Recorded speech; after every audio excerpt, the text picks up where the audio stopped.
રાજકોટ જિલ્લાના ઉપલેટા તાલુકા નગરપાલિકા દ્વારા શહેરમાં નાખવામાં આવેલ રેતી કપચીમાં મોટા પ્રમાણમાં નગરપાલિકા સદસ્યો દ્વારા ભ્રષ્ટાચારના આક્ષેપ સાથે શહેર કોંગ્રેસ દ્વારા આવેદનપત્ર આપી નિયામક સુધી ફરિયાદ કરવામાં આવી હતી. ઉપલેટામાં ચોમાસાની ઋતુમાં રોડ રસ્તાઓ પર નગરપાલિકા દ્વારા નખાવેલ રેતી કપચીમાં મોટા પ્રમાણમાં અમુક સદસ્યો દ્વારા ભ્રષ્ટાચાર થયો હોવાના આક્ષેપો સાથે શહેર કોંગ્રેસ પાર્ટી દ્વારા ચીફ ઓફિસરને આવેદનપત્ર આપી તમામ બિલ રોકવા રજૂઆતો કરાઈ હતી. ખાડાઓ અને રસ્તાઓ પર નાખવામાં આવેલ રેતી કપચીની નોંધ મેનેજમેન્ટ બુકમાં થયેલ નથી, તેથી આગળ ઓફિસોમાં બેસી ગેરકાયદેસર મેનેજમેન્ટ બુક ન લખાય તેનું ધ્યાન આપી જે તે જગ્યાઓ પર રેતી કપચી નાખેલ છે ત્યાં સ્થાનિકોની હાજરીમાં માપણી કરી સહીઓ લેવી, ટેન્ડર વગર અંદાજે 1 કરોડના વાર્ષિક બિલ ગેરકાયદેસર મૂકવાનો અંદાજ લગાવાઈ રહ્યો છે કે જેની તપાસ કરાવવી તેમજ આ તમામ રકમ સ્વભંડોળમાંથી વપરાય તેવો અંદાજ લગાવાઈ રહ્યો છે. જ્યારે ઉપલેટા નગરપાલિકા પાસે હાલ પર્યાપ્ત સ્વભંડોળ છે નહીં તેમજ રેતી કપચીના વજનમાં પણ ગેરરીતિ થયા હોવાના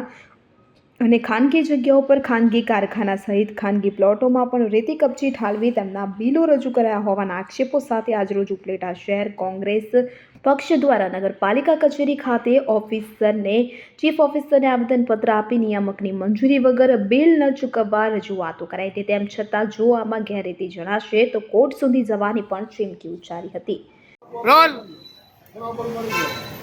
કૃષ્ણકાંત જોટાઈ, શહેર કોંગ્રેસ પ્રમુખ, ઉપલેટા નગરપાલિકા વિસ્તારમાં ચોમાસાને કારણે કપચી અને કાંકરી નાખવાનો નગરપાલિકાએ નિર્ણય કર્યા બાદ આ કાંકરી કપચી રેતી જે પડેલી છે એમાં મોટો ભ્રષ્ટાચાર થયાની અમારી પાસે સમાચાર આવતા આજે ઉપલેટા નગરપાલિકાના ચીફ ઓફિસરને અમે સૌ કોંગ્રેસના ચૂંટાયેલા સદસ્યો અને કોંગ્રેસના પદાધિકારીઓની હાજરીમાં ચીફ ઓફિસરને એક આવેદનપત્ર આપી અને જે ભ્રષ્ટાચારો થયા છે તેમની તપાસ કર્યા વગર આ બિલ ન ચૂકવવા માટેની માગણી કરી છે.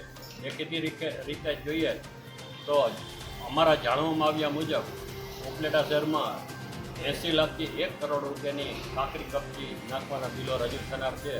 આ બિલો જે રજૂ થનાર છે ટોટલી ગેરકાયદેસર છે. આજની તારીખે પણ ન થઈ ગયા અને 1 મહિનો થવા છતાં પણ ક્યાંય એનું મેજરમેન્ટ બુકમાં કોઈ જાતની માપણી કે નોંધણી થયેલ નથી. ગેરકાયદેસર નોંધણી બુક લખાય એવી પણ અમને શંકા છે.